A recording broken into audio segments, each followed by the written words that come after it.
আজকের মজার গল্প গোপালের চিঠি লেখা।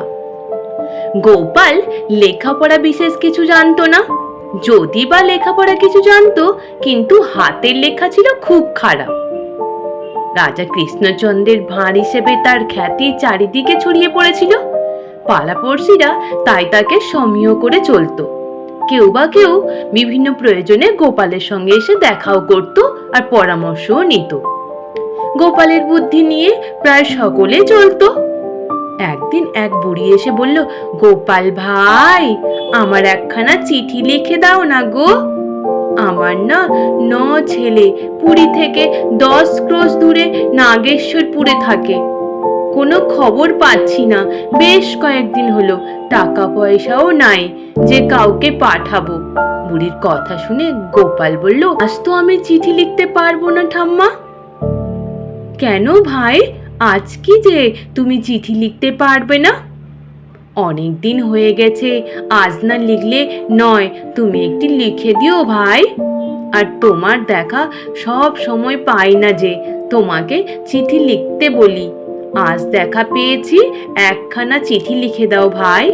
আমি বুড়ো মানুষ, আর কার কাছে যাব চিঠি লিখতে ভাই? তুমি একমাত্র ভরসা।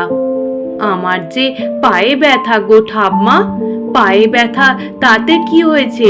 চিঠি লিখবে তো হাত দিয়ে, পায়ে কি তুমি চিঠি লিখবে নাকি? তোমার কথা শুনলে হাসি পায়। তোমার মতো এমন কথা কারোর কাছ থেকে শুনিনি। গোপাল হেসে বলল, চিঠি তো লিখবো, তা হাত দিয়েই, কিন্তু আমার চিঠি অন্য কেউ যে পড়তে পারবে না। আমার লেখা চিঠি আমাকেই নিজে গিয়ে পড়ে দিয়ে আসতে হবে।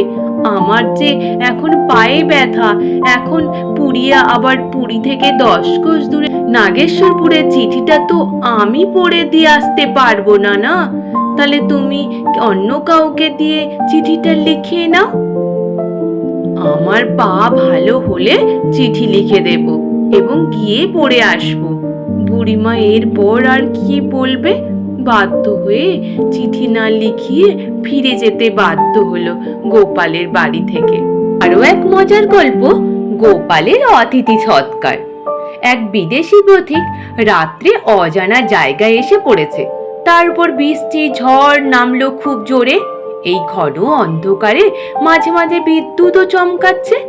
এমন সময় কোথায় উনি আশ্রয় নেবেন বুঝে উঠতে পারছেন না।